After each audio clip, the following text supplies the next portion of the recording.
What's up everybody, Unrested here, and I'm right now in KIX airport and I'm about to take off and go to Hokkaido. So I thought I'd go ahead and make a little video about this just like I did for Okinawa. And what I'll go ahead and do is just document some stuff that's really fun to see, show you some sites that you should probably check out, and hopefully have a little bit of fun myself. So let's go.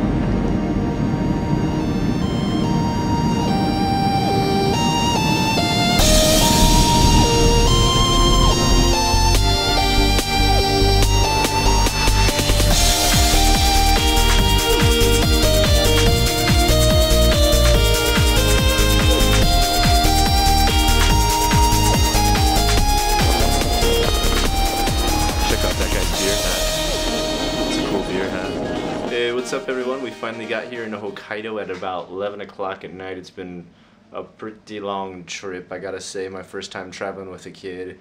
A little more rough, I'd have to say, than traveling by yourself, but I think you come to expect that when you have a kid, so I shouldn't complain. We're here now. We had a little bit of a walk from the station. We're inside of our hotel here. You can see Hokkaido, not too different from any other part of Japan, really. I mean, you got your same chain stores, your same konbinis, your same little restaurant chains and stuff like that as usual, as you would expect. We even have JR line, which we rode out here once we got off the plane. I would say right away the things I noticed that are different is that Hokkaido is definitely a million times cleaner than Osaka, which I don't know if that's really saying much, considered Osaka is one of the dirtiest cities in all of Japan. I think any Japanese person or outsider would definitely agree to that. Other than that, a lot more nature, obviously not as urbanized as you would have in Tokyo or Osaka, a lot less crowded, of course. Still, of course, everything's kind of the same architecture as far as things being small. Our hotel room definitely quite small.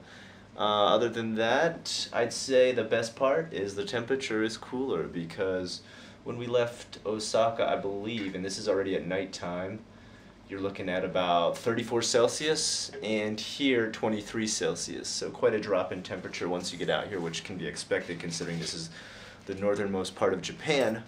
One thing I really like is a lot less humidity. There's little to no humidity out here, and in Osaka it is absolutely brutal when it comes to summertime humidity. Other than that, we're going to go ahead and get a little bit of food, call it a night, and our adventures begin tomorrow. Come along.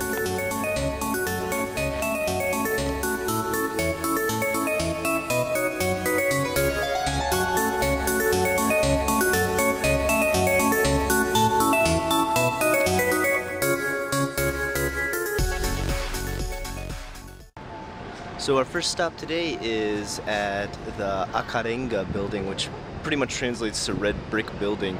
And this building behind me is actually an old historic government building that was first built back when Hokkaido was still called Ezochi. And Ezochi was the first name of Hokkaido Island. And now this building really isn't in use anymore, but stands as a monument to the first form of government that they had here in Hokkaido.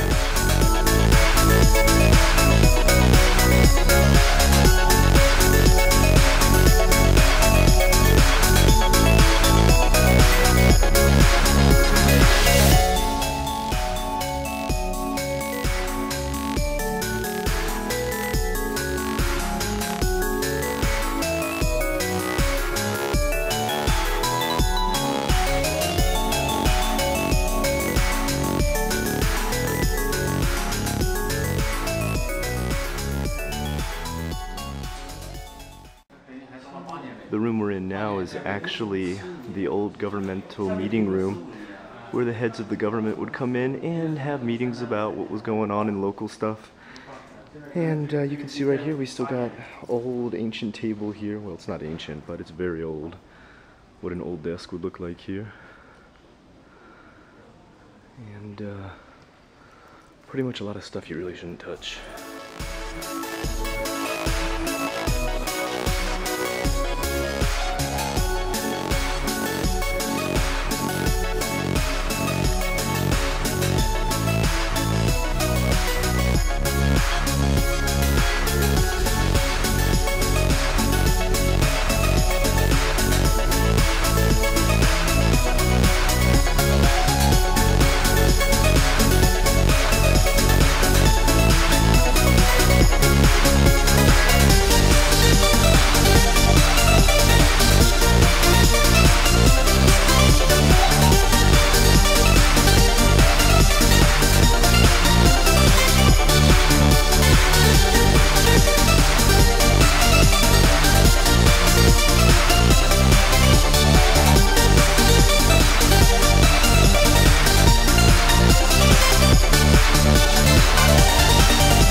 Another thing documented here inside this governmental building is the Ainu, who are actually the indigenous people of Hokkaido.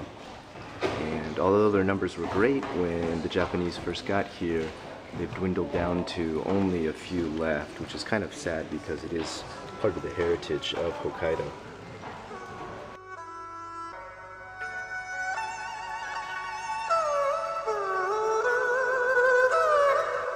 The banks and G all cream down to back. Money feet good, opposites off the set. It ain't hard to see my C's need guard degree. I got mouths to feed, unnecessary beef is more cows to breed. I'm on some tax-free shit by any means, like the balance scheme. Now here we have a room just full of different types of sake and agricultural products, meat products, and pretty much all different types of products which are uniquely made in Hokkaido. Probably the most famous one you know is Sapporo beer, but there's much more to Hokkaido than just that. I learned much from such with cons to run scams. Veterans got the game spiced like ham, and from that, sons are born and guns are drawn. Clips are fully loaded, and then blood floods the lawn. Disciplinary action was a fraction of strength that made me truncate the limb one temp. Whoop the stump, sweet as hits like air pumps. RZA shaped the track, niggas caught razor bumps. Scar trying to figure who invented this unprecedented opium scented, dark tinted. Now watch me blow him out of shoes without clues, cause I won't hesitate to detonate them short fuse. In this room here we have some of the indigenous animal life from Hokkaido. You can see one of them is a monstrous eagle.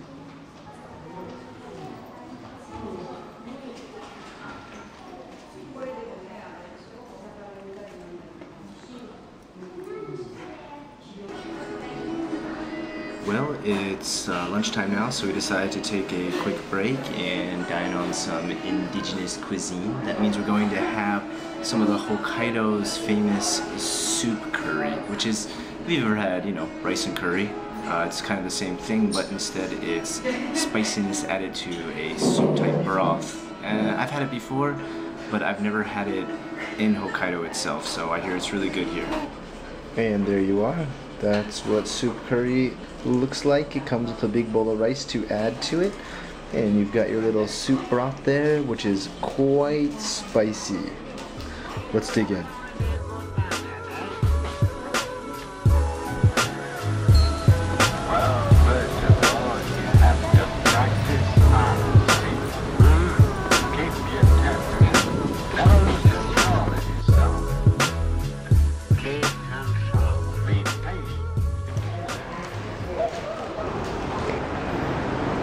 Our next stop here is a Tokeidai, which is pretty much translated to agricultural college, kind of. And let's go ahead and take a look in there. I'll tell you a little bit about the history inside this place. The most interesting aspect of this college that was opened is the fact that it was actually opened by two gaijin. Those two gaijin, their names were William Smith Clark, along with William Wheeler. Oh, and the third one, David Pierce Penhallow. And here's William's picture right here.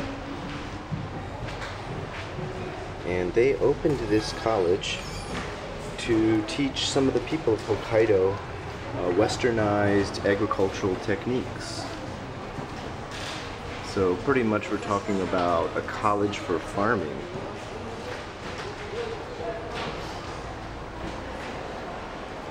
Here were some of the first students.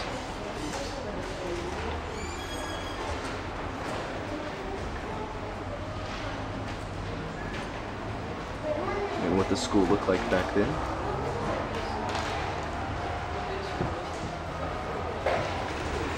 Here was one thing I found a little bit interesting, if not a little bit strange as well, is that they actually took the time to record and make factual presentations in plastic molds of the kind of inaugural dinner that they threw for William when he arrived. And this is some of the dishes that he ate and what was traditional food back then. And They made kind of the same stuff you would see in the restaurants, the plastic molds of it. Interesting.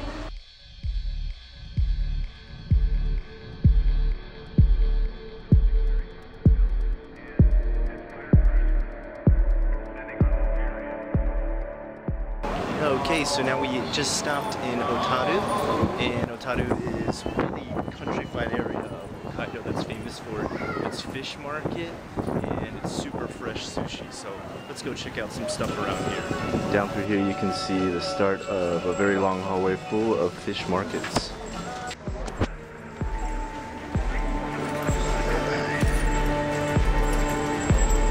Konnichiwa.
Look, we're back in Sapporo and we found a matsuri at a park near our hotel, so we're gonna check it out.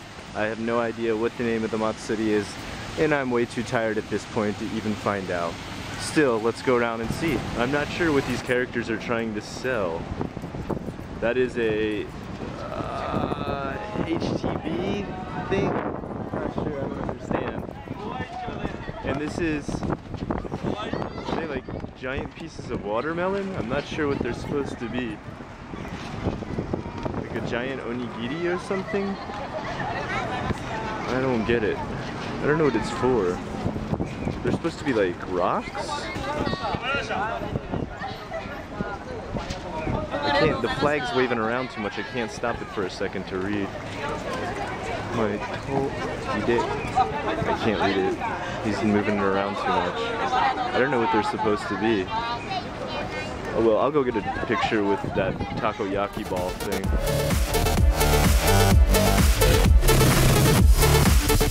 That's it for today. We're gonna go ahead and call it a day and clock in for the night. As far as doing anything else, I'm probably gonna go out and eat one more time and then come back to the hotel and just chill out, maybe grab a beer, and that's about it. You guys have a good one. See you tomorrow. Well guys, we're off to day 2 of our trip to check out a little more Hokkaido. Today we're going to check out a famous zoo that's here in Hokkaido. So I'm hoping to see quite a nice zoo. Hopefully better than the Tanuki Zoo back in Osaka, which maybe not so nice. So let's go ahead and have a little bit more adventure.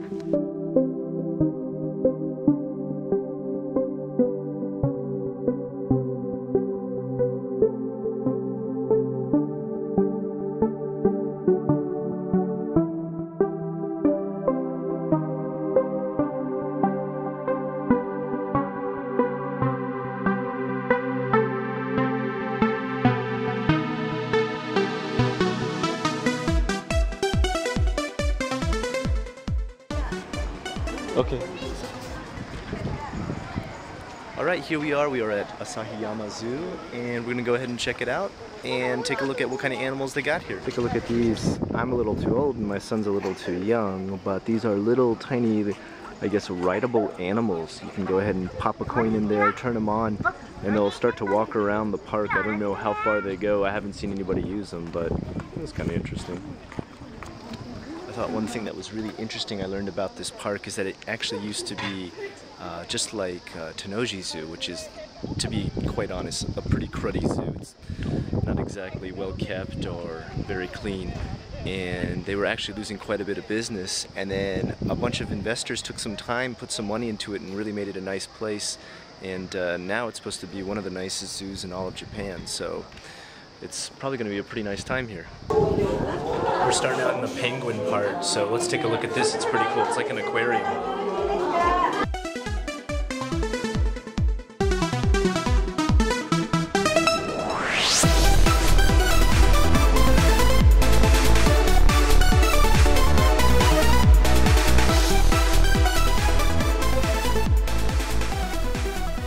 Now we're at, and I don't know if you can read this sign above me, it says the Fierce Animal House, so I suppose there's fierce animals in there? Let's go.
I'm pretty sure this monkey here thinks that the people outside are the animals. Hey kids, come look at these Japanese people. Check this out. This is right over the zoo. Like, here's the little lesser panda cage. But there's a bridge that goes over it to another cage here. But they can freely cross over. Seems to me they could escape pretty easy, but there must not be any escape attempts, otherwise they wouldn't let them do that, I guess. You see it right up here? Let's get a closer look.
I don't know why, but they have their food in ice, and I guess they wait for them to crack it open. I'm not quite sure the purpose of this.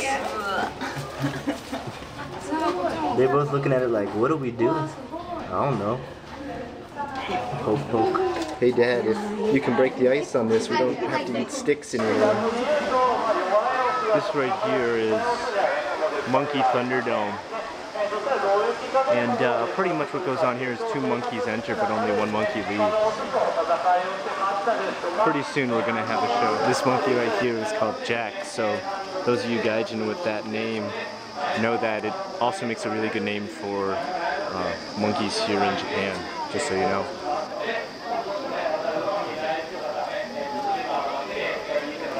So the monkey Thunderdome, I guess it works something like this. The monkey climbs this big pole here. And you can see there's ropes for him to get across. Then it leads down here to this giant Thunderdome battle ball. And then this is where the monkey confrontation takes place. And like I said, 2 monkeys enter, but only 1 leaves. And pretty soon, as you see a lot of people around here, the chanting is going to start.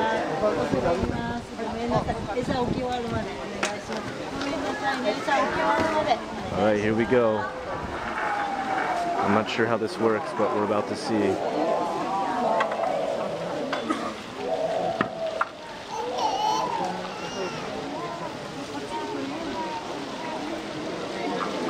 So he just put food into this big stick here, and he's dropping it down into, there's some water down here at the bottom which you can't see. There's just too many people to get that close. And then I suppose next is what makes the monkeys come over. Alright, here we go. I don't know if you can see him there, but he's starting to climb. I'll zoom in a little bit, see if we can get a better shot. So this guy is starting to come from this side. He's going to climb all the way up to this thing, I guess, and go all the way across. Which seems rather dangerous because there's not really anything caging them in, but I'm sure they've done this hundreds and hundreds of times, so whatever. Here we go. It's like King Kong climbing a tower. You can see he's got quite a ways to go, and that's quite high.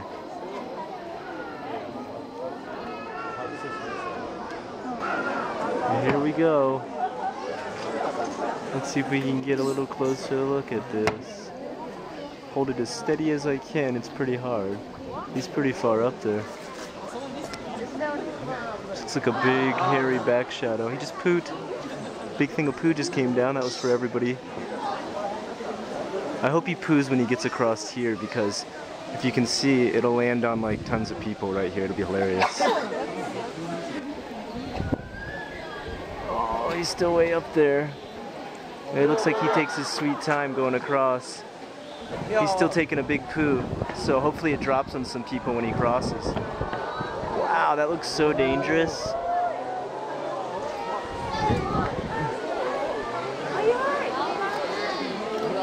Look at him go, holy smoke. Dude, he's like a giant monster up there.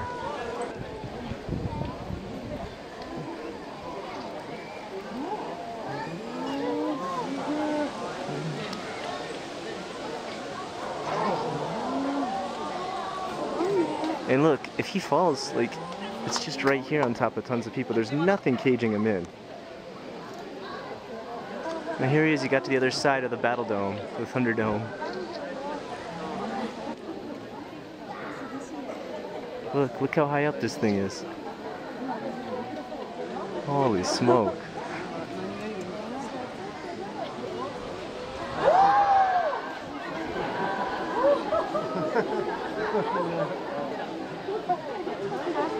He pooed.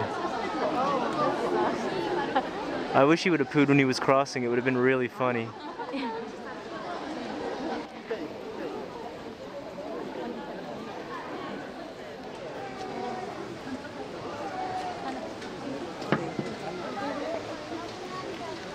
There's nothing actually caging him in from us when he gets over here, so if he decides to go ballistic, then well, good thing we have quite a few people between us and him that'll tear the heads off of him first.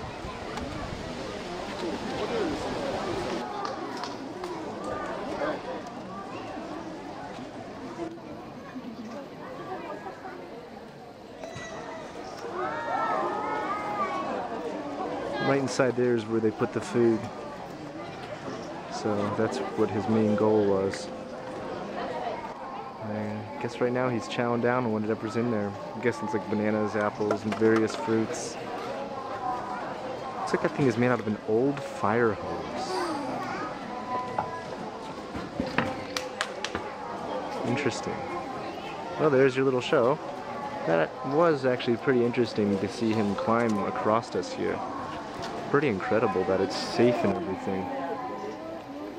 Well, you can see, I mean, he's literally just feet from people's heads there. And he could reach around and twist a head off if he wanted to, but I guess that's never happened, or they wouldn't continue to do this. Well, let's see if we can take a look. He's just finished, now he's climbing down. Here we go. You see they filled the bottom with water, maybe he's gonna take a bath.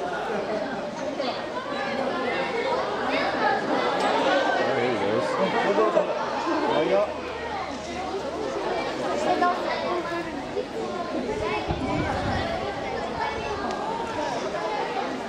Well, I get that. That's it. He's done. Probably headed back.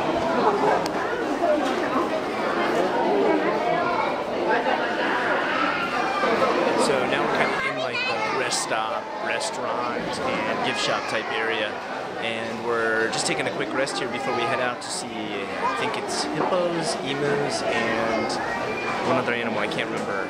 Not rhinoceros. Oh well, whatever. Let's go see. I think probably the best thing about this park is the fact that they really obviously took a lot of time to create these little natural habitats for them. They put a lot of work into them, and it's pretty obvious they keep them really well kept and clean and well supplied with what the animals need.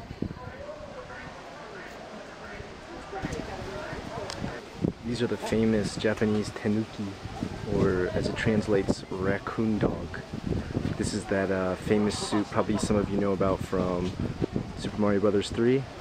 That's probably the most famous place I can think of that most Americans know Tanuki from. They're also in a lot of poems and songs that are traditional here in Japan, and you should definitely take a look at the drinking song that's made for Tanukis, which is quite hilarious.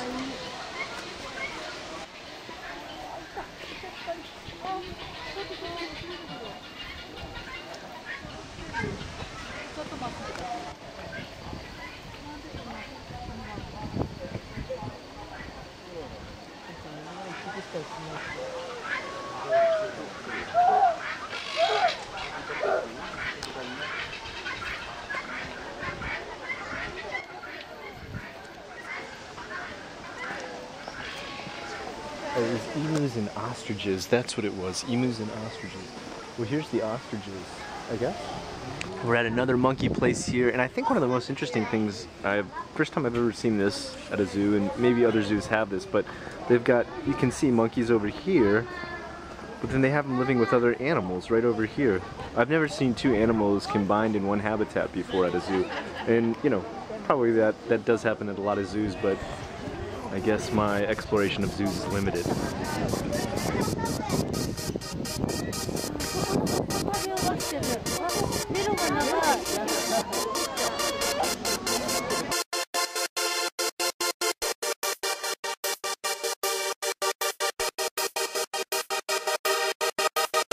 It's polar bear time.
Well, that's the end of another day. We're going to go out and have a little bit of sushi, and then we're going to just call it a night, head back to our hotel, and chill out.